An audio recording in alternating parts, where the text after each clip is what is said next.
Hello, welcome to Return to Life. Today, we will listen to a story about the cracks in life where people have felt weak, full of doubt, yet kept moving forward. If you are standing between exhaustion and hope, this story may be for you.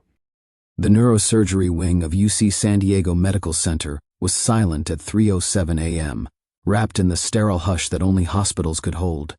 Machines hummed softly behind closed doors. Monitors blinked. Nurses moved quietly, efficiently, as if the walls themselves might wake. But in room 514, the stillness had a different weight. Emily Carter was wide awake. She sat propped up in her hospital bed, one hand lightly resting on the 4-line threaded into her arm. Her eyes weren't on the beeping monitor above her, nor the tray of untouched jello at her side. They were locked on the screen next to her bed, a CT scan, left up at her request. She couldn't stop staring at it. She didn't know much about medical imaging. She had never needed to. She was 29, strong, healthy, a fitness coach with the body of a warrior and the will to match. But now, in the grayscale contours of her skull on that screen, even she could see it. The dark protrusion. The shadow at the front of her head, just above the bridge of her nose. It wasn't supposed to be there. It bulged outward like something had tried to claw its way through the bone. Because something had. Her brain, or rather, the delicate membrane that wrapped around it, the meninges, had begun to herniate, to push through a tiny fracture in the base of her skull. For 8 months, it had been slowly breaching that boundary, growing, swelling, until the pressure made it visible on her face. She'd thought it was a cyst. She'd thought it was nothing. She'd thought she was fine, and for 8 months she kept living, kept training, kept pushing, while her brain leaked, literally leaked. Through her nose, Dr. Elena Bishop, the neurosurgeon who would operate in just a few hours, had explained it with clarity that chilled Emily to her core. It's called an encephalocele, she'd said. A portion of the brain's protective covering has herniated through a defect in your skull. That fluid leaking from your left nostril? That's cerebrospinal fluid. It's not allergies. It's not sinusitis. Your brain has been exposed to the outside world for months. Emily had laughed when she heard it. Not from amusement. Some hysterical reflex deep in her gut because it sounded like a plot twist from a bad sci-fi movie. Not something that could happen to a real person. Not something that could happen to her. But it had, and now, at 3 a.m., alone in the dim light of a hospital room that smelled faintly of antiseptic and dread, she couldn't stop replaying one question.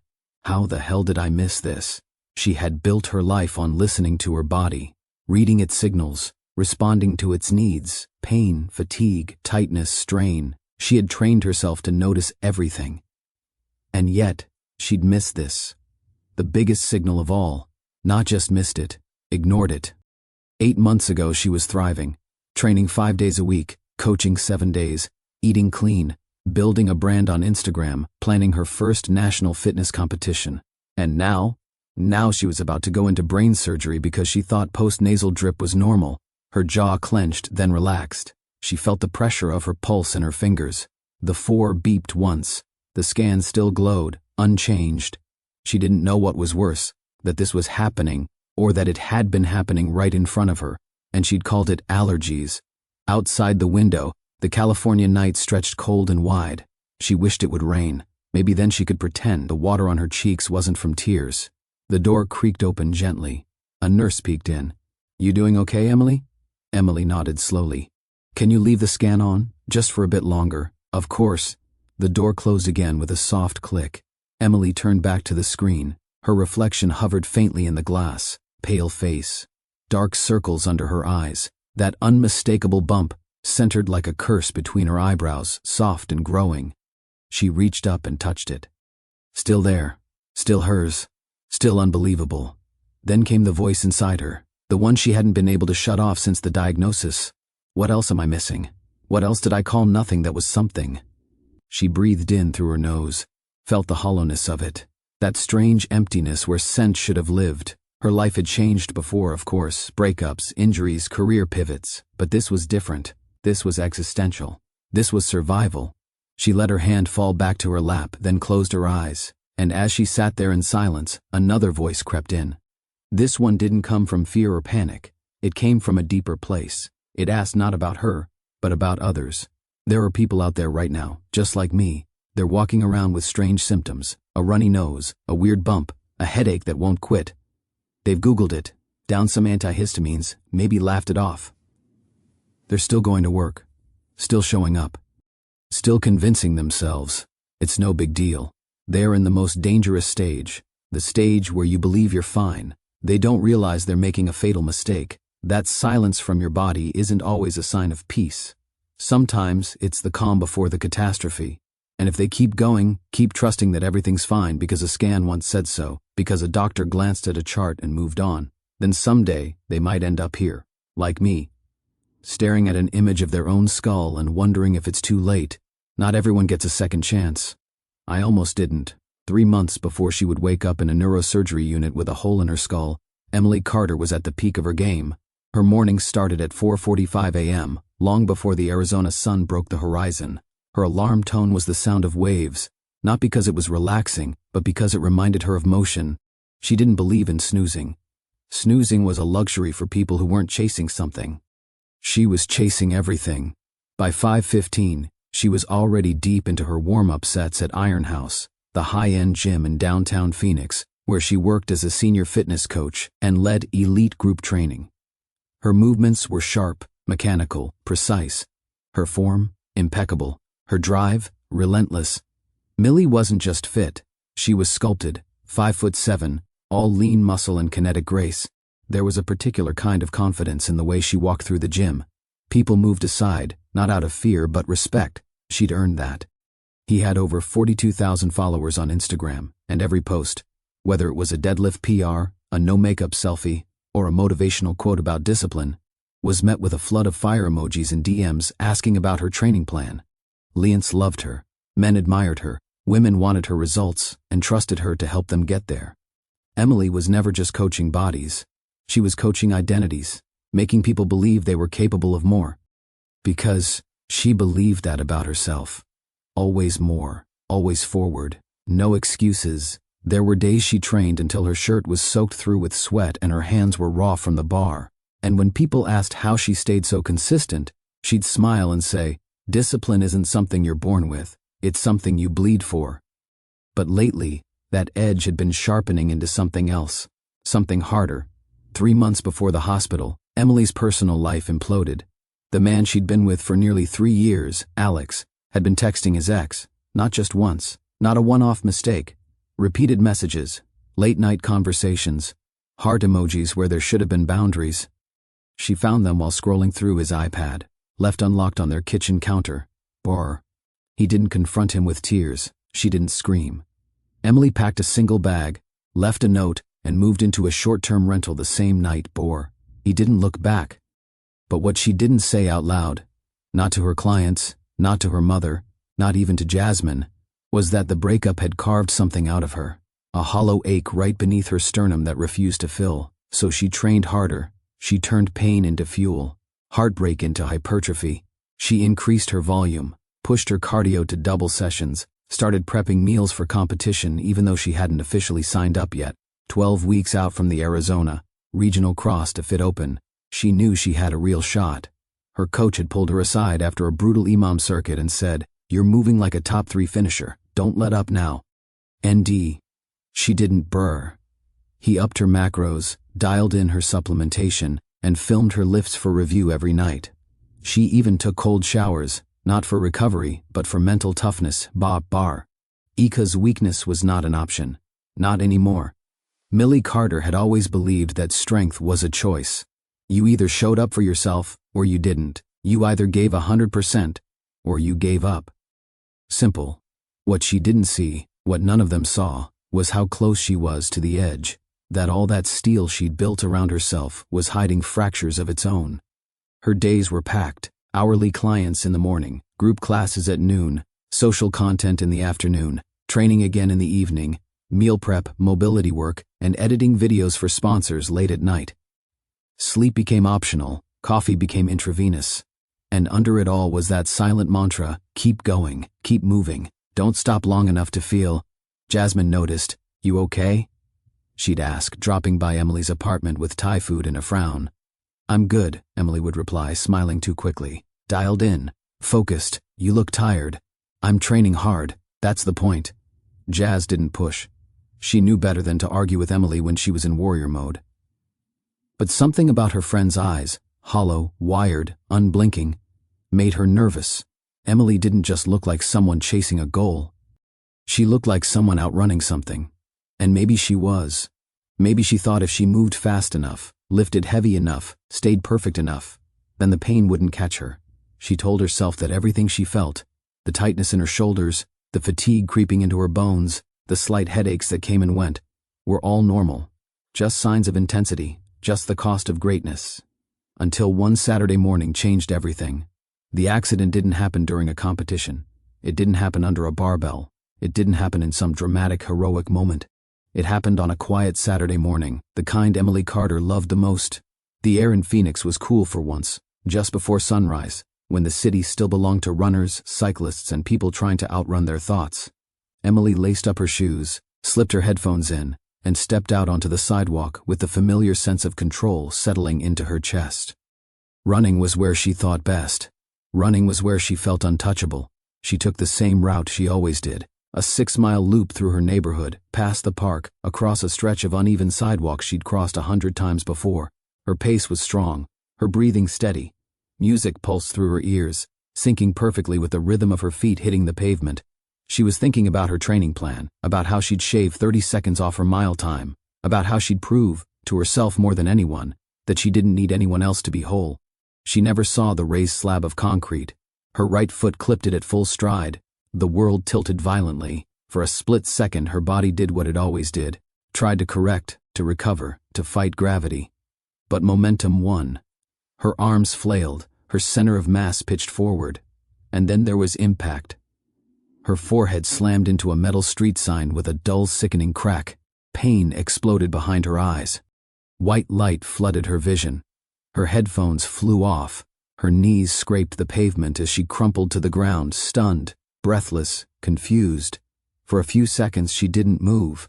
Blood trickled down the side of her face, warm and sticky, pooling at her eyebrow and dripping onto the concrete below. Her skull rang like a struck bell, a deep internal vibration that made her stomach lurch. Someone shouted. A man jogging behind her rushed forward. Hey, don't move. Are you okay?" Emily blinked hard, trying to orient herself. The sky above her looked too bright, too far away. Her heart hammered in her chest. "I'm fine," she said automatically, even though she wasn't sure that was true. The man crouched beside her. "You hit your head pretty hard, you're bleeding." Emily lifted a trembling hand and touched her forehead. Her fingers came away red. "I've had worse," she muttered. He frowned. "You should get that checked. Head injuries aren't something you mess with." She wanted to argue. Wanted to brush it off. But when she tried to stand, the ground swayed beneath her feet. Nausea rose sharply in her throat. That was enough.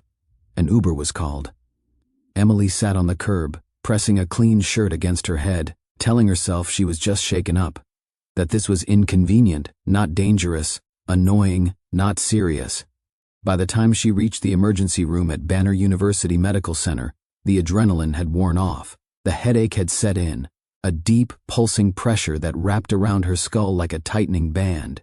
The ER was crowded, loud, chaotic. Emily waited nearly 3 hours, filling out forms, answering the same questions over and over again. Did you lose consciousness? No. Do you feel dizzy? A little. Any nausea? Earlier. When the physician's assistant finally examined her, he was calm, efficient, almost bored. Mild concussion, he said after shining a light in her eyes, and a laceration above the eyebrow. We'll stitch that up. What about my head? Emily asked. I hit it pretty hard. We'll do a CT scan just to be safe. The scan took less than 10 minutes. Emily lay still as the machine hummed around her head, confident, detached. She had seen clients panic over far less. This was routine. This was nothing. The doctor returned with the results not long after. CT looks clean, he said, tapping the screen. No fractures, no bleeding, no swelling. You're good.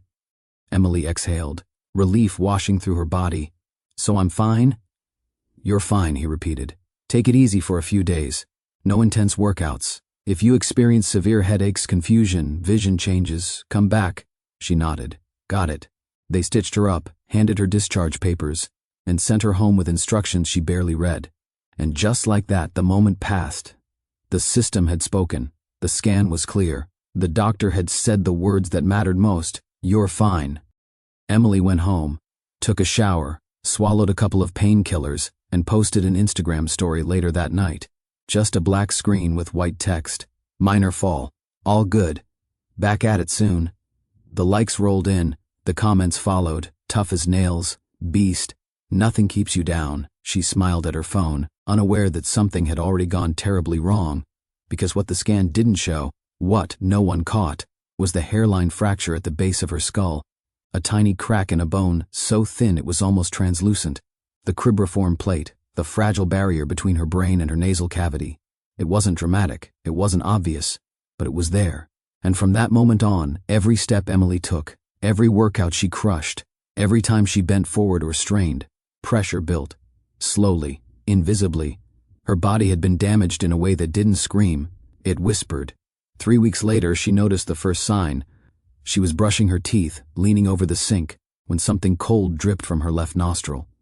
She sniffed, wiped it away, and shrugged. Allergies. Phoenix was brutal this time of year. The drip came back the next morning, then the next, always clear, always watery, always one side. But Emily didn't connect it to the fall. Why would she? The doctor had cleared her. The scan was clean. The system had spoken. And so she did what strong people often do. She trusted the process. She trusted authority. She trusted that if something were truly wrong, it would be obvious. She didn't know yet that the most dangerous injuries are often the quiet ones, the ones that let you keep living, until you can't. It kept dripping. Every morning like clockwork, as soon as Emily leaned forward to brush her teeth, a thin stream of clear fluid would trickle from her left nostril. At first, she barely noticed. She wiped it away with the back of her hand, shrugged it off. Allergies. Maybe dry air. Maybe both. Phoenix was infamous for that kind of thing. Dry sinuses, post-nasal drip, seasonal irritation. She figured it was just one more thing to push through. But then it didn't stop. 2 weeks, 3, every morning, that same strange drip, always the same side. Always when she leaned forward. It wasn't thick like mucus. It didn't have the usual cloudiness or color that came with a cold or infection. This was different. It was almost like water.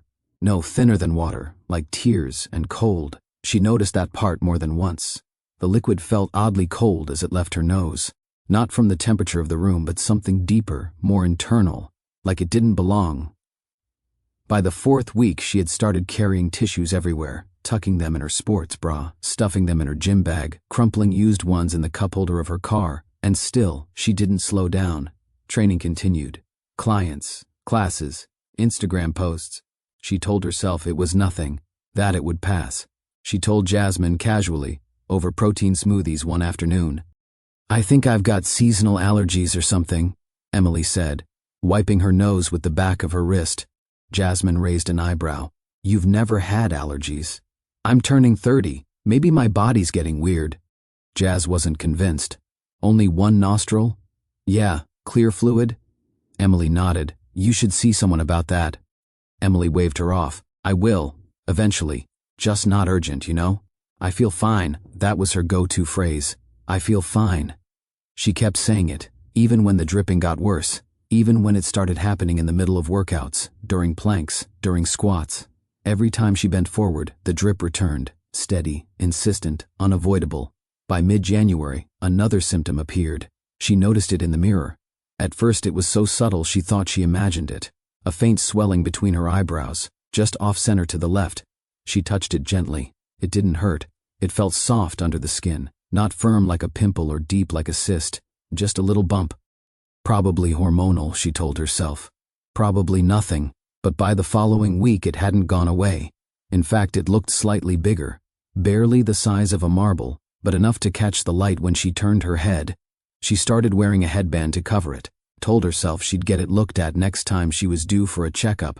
Still, she didn't stop training. She couldn't afford to. The CrossFit Open was now just 7 weeks away. Her body was performing. Her lifts were improving. She was lean, strong, focused. He bump on her forehead. Just another thing to deal with later. Deep down, a seed of doubt had been planted. T wasn't just the bump. T was the way the fluid dripped more aggressively when she lifted heavy. The way it felt, salty, when it hit her lips by accident. The way her forehead sometimes throbbed at night, even though she wasn't stressed. Knee day in the gym. While demonstrating a kettlebell swing, she bent forward and felt a sudden splash hit the mat below her. Her client looked alarmed. "You okay?" Emily stood up quickly, grabbing for a towel. "Yeah, just bad allergies." But she could feel her client watching her for the rest of the session, like maybe they both knew something wasn't right. Later that night, she stared at herself in the bathroom mirror. Headband off, bump visible. Skin stretched slightly over it. She reached up and pressed on it gently. It gave under her finger, like it was filled with something soft, maybe fluid, maybe air. It shifted subtly under the pressure. That's not how a cyst should feel. Her stomach twisted, but she shook it off again. Maybe it was a mucus cyst. That would explain the dripping. That's what sinus infections did, right? They filled up cavities, built up pressure. Still, it was weird. By early February, she was waking up with tissues stuck to her face. The bump was the size of a large grape. It pulsed faintly when she worked out, and now even she couldn't deny it. Something was off. Denial is a funny thing. It doesn't always come in the form of saying I'm fine. Sometimes it sounds like it's probably nothing. Or I'll deal with it after my next meet, Emily told herself both. And the next morning, she searched online for an ENT in the area, just to rule it out. Dr. Kamal Patel's office sat on the 6th floor of a medical building downtown, all clean lines and glass walls, and an air of quiet professionalism. Emily sat stiffly in the waiting room, legs crossed, sunglasses on, even though the fluorescent lights above her were already too harsh. She hadn't told anyone she was coming here. Not Jasmine, not her mom, not her coach. She wasn't ready to say out loud that something might actually be wrong. When her name was called, she followed the nurse through a narrow hallway into a brightly lit exam room that smelled faintly of antiseptic and mint gum. Dr. Patel was soft-spoken, polite, mid-40s, with a calm demeanor that would have made him a good therapist if he hadn't chosen medicine. He asked questions methodically, typing notes as she spoke. When did the nasal drip start? Late November. Always the same nostril? Yes. The left. Is it thick, colored, or clear? Clear. Watery. No smell. Any facial pain? Headaches? Some pressure? Nothing crazy. Do you notice it more when you bend forward? Definitely.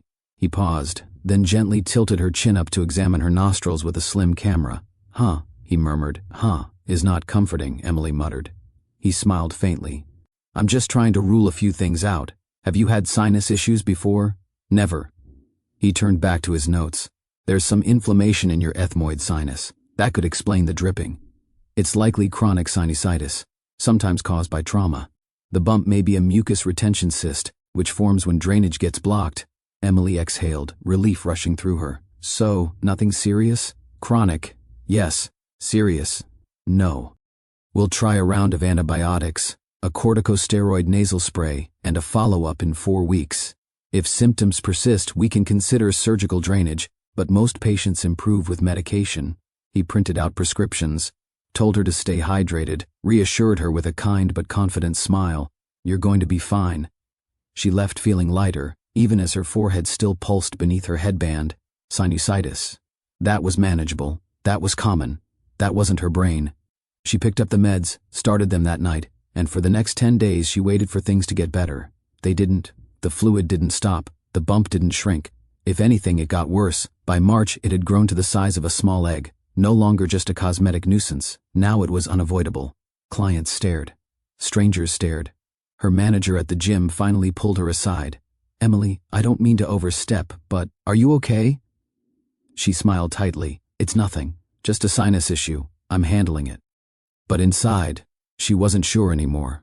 She was getting tired, really tired. And the drip wasn't just annoying. It was relentless. Constant. Salty. She had stopped tasting food, stopped smelling anything. Her nose always felt wrong, empty. Then came the incident at the gym, mid-deadlift demo. She bent forward. A sharp surge of pressure hit her forehead, and a thin stream of fluid shot from her nostril, landing on the black rubber floor like a cracked faucet. Her client gasped. Emily froze. Time slowed. She wiped her face with trembling hands, mumbled something about allergies. finished the session on autopilot. That night, she sat in her car for 20 minutes before starting the engine. Then she cried. Not the angry, fierce kind she was used to. This was different, quiet, unraveling. Something was wrong. She called Jasmine the next morning. I think I need to see a neurologist. Jasmine didn't ask questions, didn't hesitate, just said, I'm on it. Emily stared at herself in the mirror later that day. The bump was grotesque now, pressing visibly against the skin, casting a faint shadow across her left eyebrow. It throbbed when she bent down, seemed to grow with her pulse. She pressed it again, gently. It was too soft. It didn't feel like a cyst. It didn't feel like anything she'd ever known. And in that moment, fear truly settled in. The kind of fear that didn't whisper anymore, the kind that screamed. That night, she lay awake in the dark, the soft hiss of her air purifier the only sound in the room. Her thoughts spun, looping back again and again to the same terrifying realization. This isn't sinusitis. This is something else. And I waited too long. There are people out there right now, just like Emily was then. People walking around with strange symptoms. A nose that won't stop dripping. A bump that keeps growing. A pressure in the head that's always brushed off as tension. They're in the most dangerous stage. The denial stage. They believe that if it doesn't hurt, it can't be serious. They trust that if a doctor said you're fine, then it must be true. They convince themselves that strange isn't the same as dangerous. But what they don't understand is this. The body doesn't always shout. Sometimes it whispers. And if you ignore that whisper long enough, it turns into a roar. Then it may already be too late. It happened on a Tuesday morning. Emily was halfway through a small group training session. 4 clients, circuit work, heavy squats. The gym was alive with movement, grunts, clanging weights, the thud of jump boxes landing on rubber flooring. She was spotting a client on the squat rack, standing just behind him, palms up, knees bent, ready to catch if needed. He dropped into a deep squat. She leaned forward slightly, focused on form, intent on timing. And then it hit, a sudden surge of pressure inside her skull, a flash of white heat behind her eyes. It was like something inside her head had shifted, moved, swollen. Then came the fluid, not a drip, not a trickle, a flood. It poured from her left nostril in a sudden, steady stream, warm and fast, soaking the front of her shirt and splattering onto the mat beneath her. She staggered backward, hand flying to her face, vision going spotty.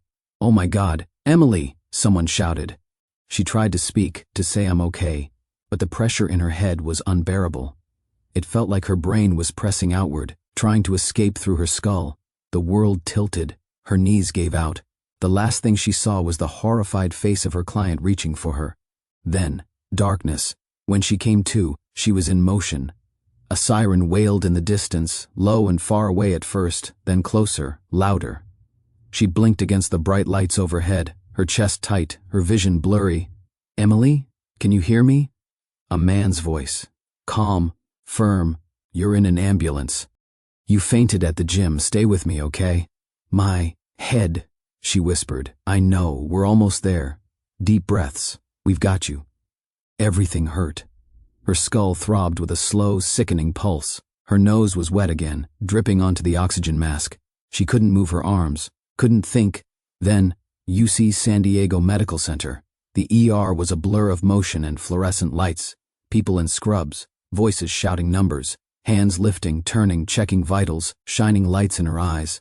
What happened? She collapsed during training. Massive CSF leak from the nose. Witnesses say it was sudden, sustained. Previous head trauma? Yes. Bike accident 5 months ago. CT scan was reportedly clean. Get neurosurgery down here now. She drifted in and out of consciousness, catching fragments of conversation, unable to respond. Time fractured, became unreliable. Then at some point, a new voice entered the room, calm, low, controlled. Emily Carter? I'm Dr. Elena Bishop. I'm a neurosurgeon. I've reviewed your scan. Emily opened her eyes slowly. The painkillers dulled the edge, but not the fear. Dr. Bishop was tall, composed, mid-40s. Her expression was serious, but not unkind. She pulled a chair up beside the bed and sat down so their eyes were level. I need to ask you some questions, and I need you to answer honestly. Can you do that? Emily nodded weakly. You hit your head a few months ago, correct? Yes. Running. I fell. You had a CT scan? They said I was fine. Dr. Bishop nodded, her mouth tightening slightly. I've requested the original images from that scan, but based on what I'm seeing today, I believe something was missed. Emily's heart rate spiked. She gripped the bed rails. Missed? Dr. Bishop took a deep breath. The bump on your forehead, the one that's been growing, it's not a cyst. And the fluid leaking from your nose? That's not sinus drainage. She paused, letting the words sink in. It's called an encephalocele. A portion of the meninges, the protective covering of your brain, has herniated through a fracture in your skull. Emily stared at her, not understanding. You've had a hole in your skull for months, small at first, but over time pressure forced that membrane to push through the fracture and into the space between your skull and skin. Her voice remained calm, but her words struck like thunder. The fluid leaking from your nose isn't mucus, it's cerebrospinal fluid, your brain's protective liquid, and it's been draining from your body every day. Emily's world narrowed. No, I know this is overwhelming, but you need to hear it. This kind of defect creates a direct pathway between your brain and the outside world. Every drop of fluid you lost was a chance for bacteria to travel in the other direction. Am I? Her voice cracked. You're incredibly lucky, Dr. Bishop said. You should have developed meningitis by now, a brain infection. You should have been dead. Emily shook her head slowly, tears brimming. All this time, I thought it was allergies. They told me it was nothing. I believe them, Dr. Bishop said gently. The fracture likely didn't appear on the initial scan. It happens, especially with thin bones like the cribriform plate. But that doesn't change where we are now. Emily's hand crept up to her forehead, trembling. This bump is part of your brain's protective tissue. It's been pushing outward as the pressure inside your skull increased. You've been lifting weights, straining, every day. That could have ruptured it. The room began to spin again. What happens now? Dr. Bishop didn't sugarcoat it. We operate. We go in, repair the fracture, return the tissue where it belongs, and seal the area with graft and mesh. If we don't, this will get worse. The leak will continue. The risk of infection will grow. Eventually, it will kill you. Emily closed her eyes, hot tears slipping down her cheeks. This wasn't about a bump. This was about staying alive. Later that night, long after the chaos settled, Emily lay alone in her hospital bed, staring at the ceiling. She thought about all the times she'd ignored the signs, the drip, the bump, the headaches, the pressure, the dizziness, all the times she told herself she was fine, all the times she'd trained harder instead of slowing down. She thought about how close she'd come and how stupid she'd been. The surgical team took her in just after 7:30 a.m. Emily didn't remember much of the prep, just the cold sting of the antiseptic against her skin, the feel of her mother's hand in hers, trembling. She didn't even remember saying goodbye, not really, just flashes, her mother's voice telling her, "I'll be here when you wake up," and the taste of metal in her mouth as the anesthesia crept into her veins. Then everything went black. 8 hours later, Dr. Elena Bishop removed her gloves and stepped out of the operating room, exhausted but composed. "It's done," she told Linda Carter, who had been pacing the waiting room in silence for what felt like days. "It was worse than we expected, but we were able to repair the defect." Inside that sterile, blinding room, 6 people had worked in precise, coordinated rhythm. The approach had been twofold: endoscopic through the nasal cavity and a craniotomy through the scalp. The goal was clear: close the hole, restore the boundary between Emily's brain and the outside world, and give her a future. The fracture in the cribriform plate had grown over time, slowly, silently. The encephalocele, once the size of a grape, had swelled to nearly a plum, filled with almost 30 milliliters of cerebrospinal fluid. Tissue that should have been protected, hidden deep within her skull, now ballooned just beneath her skin. Dr. Bishop's hands moved like choreography, steady, confident. They drained the CSF, reduced the herniation, and carefully guided the meningeal tissue back through the fracture. They harvested a small graft from Emily's thigh, her own tissue, to lay over the breach and secured it with titanium mesh, tiny screws anchoring it to bone. The entire repair was sealed with a synthetic adhesive that, once cured, would form a watertight barrier. No more leaks, no more risks. But it came at a cost. The olfactory nerve, that delicate bridge between scent and the brain, ran directly through the battlefield. It was impossible to say for sure if the nerve had already been damaged during the months of pressure and infection risk, or if the surgical repair necessary and life-saving, had simply cut off its last chance. They wouldn't know until Emily woke up. And she did. Nearly 12 hours after she had been rolled away, she stirred in the recovery ward, her fingers twitching slightly against the blanket. Her mother was the first to notice. She sprang to her feet, choking on a breath. "Emmy, honey, can you hear me?" Emily groaned. Her lips were dry. Her head, her whole head, felt like it was packed with cotton, like someone had stitched her thoughts into fog. Pain bloomed across her forehead, deep and low and constant. I'm here," she mumbled. The room was dim, muted. She blinked against the haze, eyes fluttering. Shapes formed. Her mother, tears streaming down her face. A nurse leaning over, checking vitals. The beeping of machines, steady and slow. "Just rest," her mother whispered. "You're okay now. You're safe." Emily wanted to believe her, but something felt wrong. She frowned, instinctively taking a deep breath, expecting to be greeted by the sterile tang of disinfectant or the trace of her mother's perfume. But there was nothing. No scent, no presence, just air. She blinked again, confused. "Mom," she rasped. "Yes, baby, I can't smell anything." The silence that followed was deafening. Her mother's face changed, just for a second. A flicker of fear, of understanding, before she smoothed it away with practiced calm. "Maybe it's just swelling," she said quickly. "You've been through a lot. Everything's going to take time to come back." But Emily knew. Somewhere, deep inside, she already knew. The days that followed were a blur of recovery. They moved her from post-op to a private room, with soft lighting, and a window that overlooked the parking lot. Nurses came and went, adjusting 4S, checking the incision site above her brow, monitoring for infection. Dr. Bishop visited twice a day. On the third morning, she pulled up a chair again and sat beside Emily's bed, her tablet resting in her lap. "The surgery was successful," she began. "We were able to completely seal the defect, reinforce the cribriform plate, and reposition all herniated tissue. No signs of continued CSF leak, no signs of infection." She paused. "But we do need to talk about what comes next." Emily didn't respond.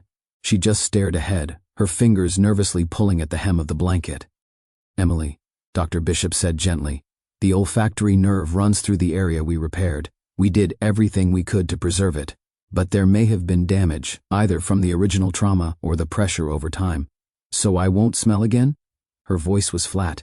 "It's too soon to say definitively. Some patients regain partial function, some don't. We'll run tests in a few weeks when the swelling has gone down." Emily nodded once, slow and heavy. Dr. Bishop shifted in her seat. "There's something else we need to discuss." Emily turned to face her, eyes narrowed.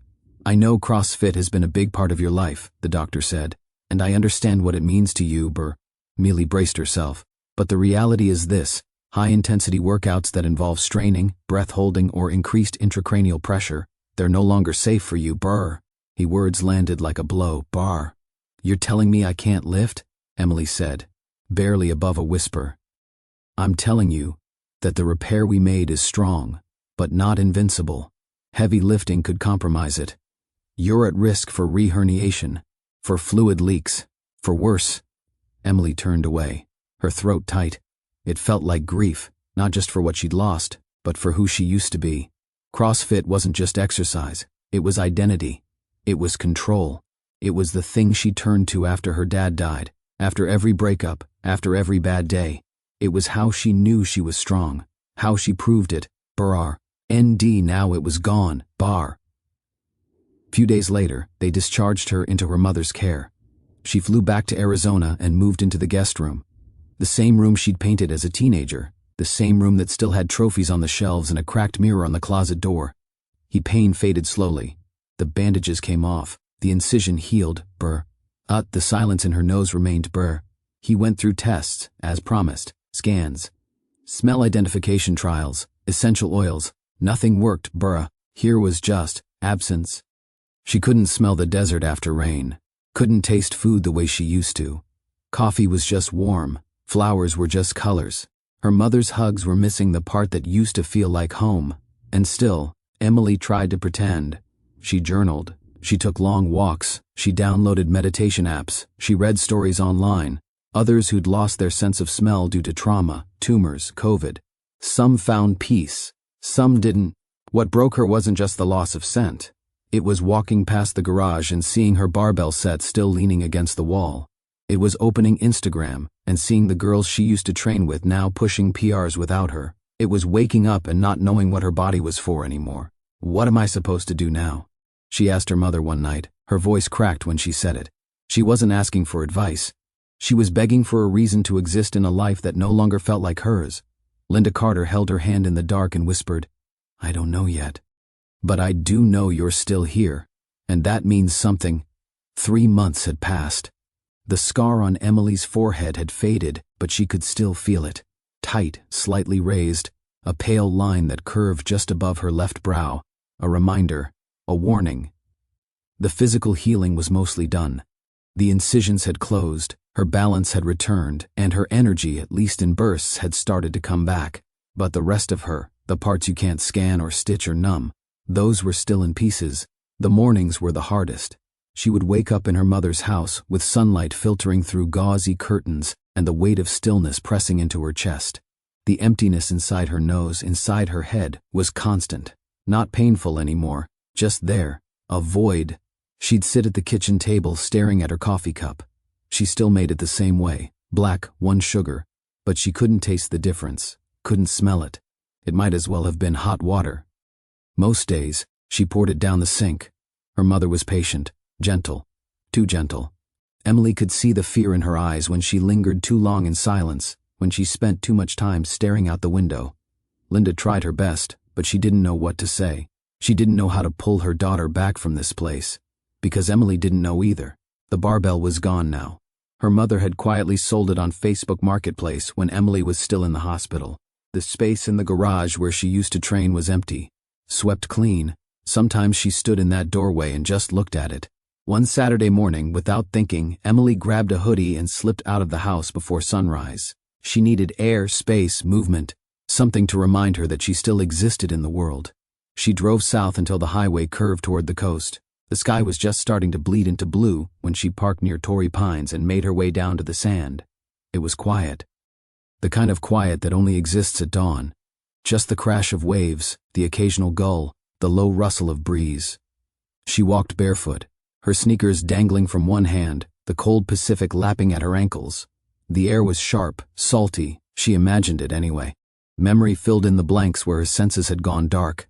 She walked for nearly an hour, letting her thoughts wander, letting her feet carry her, and then she saw her. A woman, maybe in her early 30s, sitting cross-legged on a yoga mat just above the high tide line. Her eyes were closed, her spine straight, her arms floated up with each inhale and melted down with each exhale, the movement smooth, unhurried. There was something about the way she moved, grounded, calm, unshakably present. Emily slowed, then stopped. She hadn't meant to stare. But the woman opened her eyes anyway and caught her looking. Emily started to turn away, embarrassed. "Sorry," she mumbled. "Didn't mean to." The woman smiled. "It's okay. Want to join?" Emily blinked. "What?" "Come on," the woman said, patting the sand beside her. "I don't bite." Emily hesitated. She looked down at her hoodie, her sweats, her bare feet covered in damp sand. "I'm not really a yoga person," she said. The woman shrugged. "That's okay. I'm not really a morning person. But here I am." There was something disarming in her tone. Easy, warm, no pressure. Emily walked closer. She didn't sit yet, but she crouched beside the mat. "I used to do CrossFit," she said. "I can't anymore." The woman nodded slowly, like she understood more than she said. "Burr." "I'm Elena," she offered, extending her hand. "Emily." "Hey, shook, Burr." "I had brain surgery," Emily blurted. "They told me if I trained the way I used to, I could die." Lena didn't flinch. "Burr." "I had cervical disc replacement 3 years ago," she said. "Surfing injury. Doctor told me I'd never bend my neck again without pain. Now I teach yoga full-time at Burr." Millie raised an eyebrow. "It's not about being flexible," Elena added, "or spiritual. It's about coming back into your body after it's betrayed you, or saved you, or scared the hell out of you." Emily looked at the mat again. "You can sit," Elena said gently, "or just breathe. Either one counts." So she did.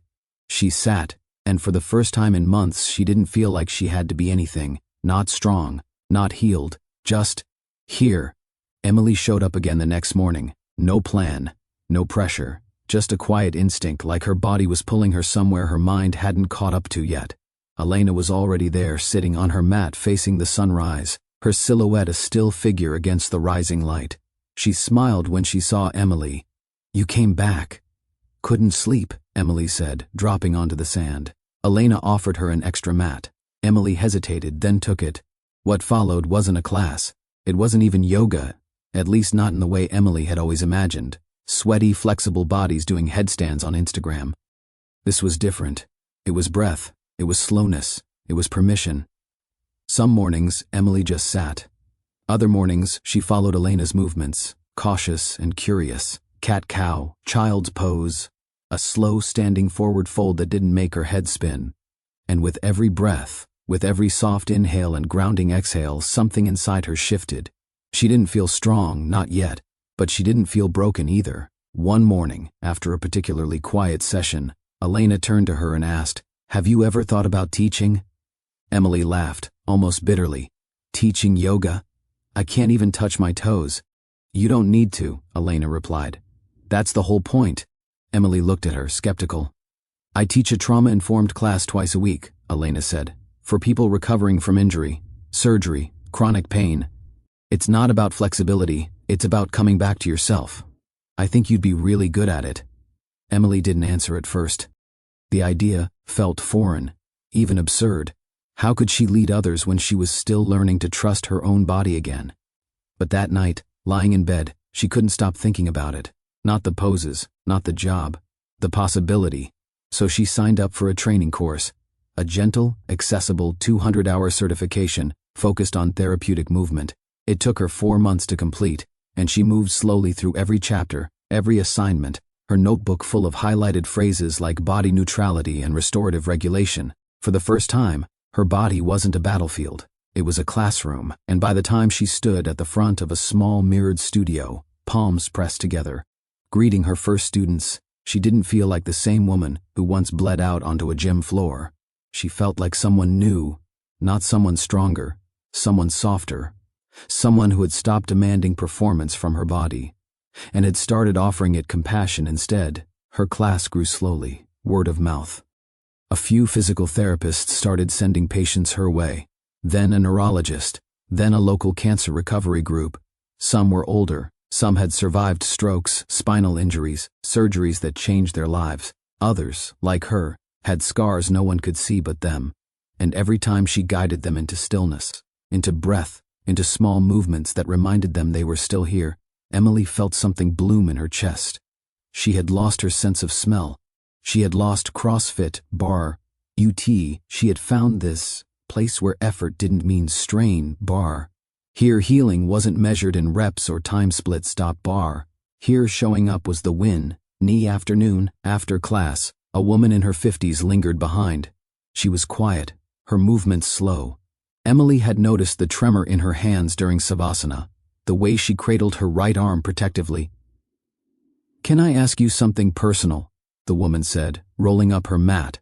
"Bah, of course, bah, that scar on your forehead. I noticed it a few weeks ago. You said once you had brain surgery." Emily nodded, gently touching the fading line just beneath her hairline. "I did. Would you mind telling me what happened?" Emily took a slow breath. "I had a fall. They said I was fine. But over time my brain started leaking, literally. I walked around with a hole in my skull for 8 months without knowing it." The woman's eyes widened. It started as a runny nose. They thought it was allergies.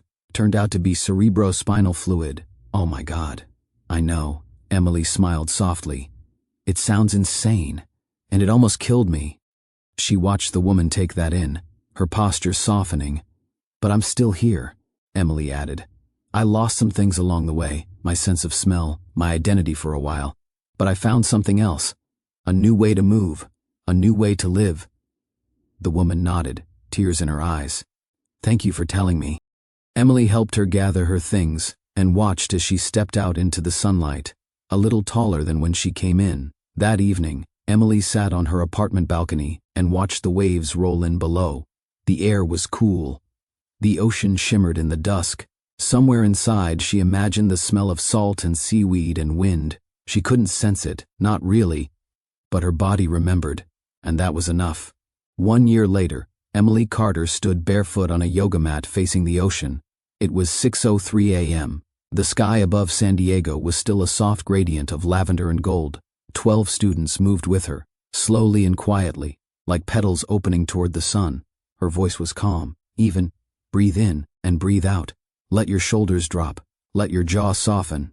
You don't have to be anywhere else, just here. They moved through the final posture together, a gentle forward fold, and settled into stillness. For a moment, the only sounds were the waves and the quiet rhythm of breath. Emily knelt beside a student with scarred wrists and adjusted a rolled towel under her knees. A small, knowing nod passed between them. No words needed. After class, the group dispersed, some with quiet smiles, others in silence. A few lingered to chat, ask about wrist stretches, share small victories. One woman, a stroke survivor who'd struggled to sit upright just a month ago, gave Emily a firm two-handed hug. "I couldn't have done this without you," she said. Emily smiled. "Yes, you could have, but I'm glad I got to witness it." When the beach was empty again, Emily rolled up her mat and slung it over her shoulder. The salt air brushed against her face. She still couldn't smell it. She hadn't regained that sense. Probably never would. But the loss no longer felt like absence. It felt like space. A room she had cleaned out to make room for something else. Clarity. Strength that wasn't performance. Peace that didn't require noise. Later that afternoon, sitting on her balcony with a cup of tea, she opened her laptop to draft a new blog post. She wasn't a writer by trade, but over the past year she'd started sharing parts of her story, little pieces carefully. This one, though, felt different. She wanted to say it all, not the polished version, not the medical summary, the truth. So she started typing. It began with a runny nose, not the kind you get with a cold, just one nostril, clear fluid, every day. Then came the bump on my forehead. Then the pressure, the fatigue, the brain fog. Everyone told me it was nothing, a cyst, sinusitis, allergies. I believed them, because believing it was nothing is easier than facing what it might be. But here's what I know now. Sometimes your body whispers before it screams. And if you don't listen, if you push, ignore, dismiss, what could have been a warning becomes a crisis. I walked around for 8 months with a hole in my skull. I trained, I lifted, I laughed, I planned my future. All while cerebrospinal fluid was leaking through my nose, and part of my brain's protective membrane was pushing through my forehead. I thought I was fine. I told everyone I was fine. I wasn't fine, and I got lucky. I didn't get meningitis. I didn't die. But I came close enough that I'll never ignore a symptom again, and neither should you. She paused, fingers hovering over the keyboard, and then added the part she wished someone had told her. The words that might have saved her months of pain, fear, and nearly her life. Let me speak directly to you, the one scrolling this post in the middle of the night with a weird symptom you keep Googling. Let's break it down. Who is this really for? It's for you, if you've got something going on that doesn't feel right. A drip, a lump, a pain that lingers, something small but persistent. What stage are you in? Maybe you're still in denial, or rationalization, telling yourself it's probably nothing, waiting for it to go away. What are you misunderstanding? You're assuming discomfort means danger, and no discomfort means safety. You're trusting that if a doctor said you're fine, then that's the end of the story. But if you keep ignoring it, then what? You could be walking around with a ticking time bomb. You could be one sneeze away from a rupture, one cough away from infection. You could be fine until you're not. So what's the solution, and when does it apply? Second opinions are not overreacting. Follow-up scans are not paranoia. If something doesn't feel right, your instinct matters. This advice isn't for the hypochondriac. It's for the high functioner, the caretaker, the one too busy to slow down. The one like me.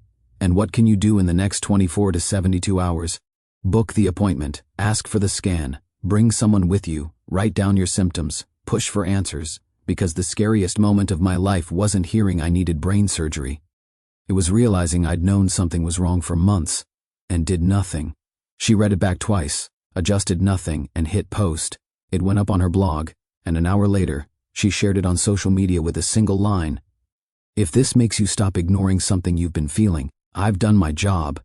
That evening, as the sun dipped below the horizon, Her phone buzzed with a message from Jasmine. Just read your post. I'm crying. You're incredible. You're saving people and you don't even know it. Emily smiled, not the gym rat, par-chasing smile of her past life. A different one. One that said, I survived, and I'm still here for a reason. If you're watching this right now, I want you to take one thing away. When your body talks, listen. That little symptom you keep brushing off, it could be nothing, but it could also be everything. You only get one body, one skull, one brain, and it doesn't care how tough you are or how busy. It only cares that you're paying attention. So do me a favor. If this story made you think, even for a second, hit that like button, subscribe for more stories that might save a life, and drop a comment below. Have you ever ignored a symptom that turned out to be serious? Have you ever had to fight for someone to believe you? Let's talk about it. You never know who might need to hear your story next. Take care of yourself. You're the only one who lives in that body full time. Treat it like it matters, because it does. Sometimes the body whispers before it screams, and sometimes that whisper is the only warning you'll get. So if there's one thing you take from this story, let it be this. Your body is not your enemy. It's your ally. It's trying to protect you, but you have to listen. Don't wait until it's too late to trust your gut. If you've ever ignored a symptom that turned out to be something serious, or if a doctor missed something important in your life, drop your story in the comments. You never know who might read it and feel less alone. And if this video made you stop and think, even for just a moment, hit that like button, subscribe for more real stories that could save a life, and share this with someone who might need it today. You might just save them. Thank you for staying until the end with Return to Life. If you found a sense of connection or a small spark of hope, carry it with you as you return to everyday life. We look forward to seeing you in the stories ahead.